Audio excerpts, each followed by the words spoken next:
Halo Kak, perkenalkan nama saya Clarence. Saya Safira Aulia Syahrani. Saya Catherine dari Universitas Tarumanagara, Fakultas Ilmu Komunikasi. Sebelumnya nama kakak siapa dan dari fakultas apa? Aku Marsha Feriski, aku juga dari mahasiswa Fakultas Komunikasi juga di Tarumanagara. Nama saya Darren Wang dari Fakultas Ekonomi Bisnis. Nama aku Natania Safa, biasanya dipanggil Nata dari Fakultas Ilmu Komunikasi. Ke pertanyaan pertama ya Kak, bagaimana kenyamanan Kakak sebagai pengguna KRL terhadap layanan dan fasilitas yang diberikan sejauh ini Kak?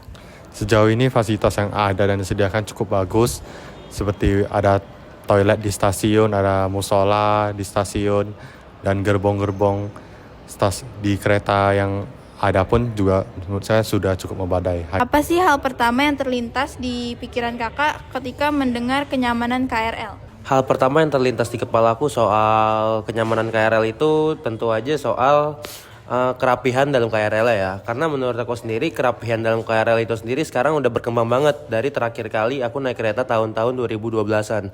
Apakah kenyamanan tersebut konsisten dari waktu ke waktu? Enggak sih, berubah-ubah. Jadi kayak kepadatan tadi tuh tergantung sama jam KRL-nya juga kan.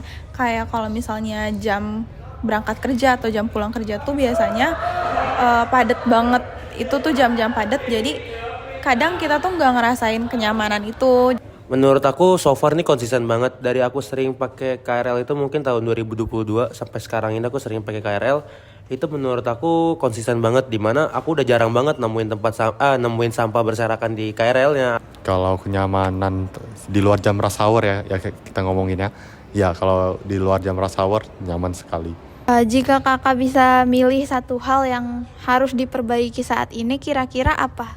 Pasti bakal pilih soal petugasnya sih, karena itu penting banget menurut aku buat diperbaikin ya, terutama buat mood para kita juga, buat para penumpangnya juga, sama buat para citra KRL juga tuh penting sih. Itu ya. Gerbong karena menurut saya bisa menurunkan intensitas penumpang yang menunggu begitu.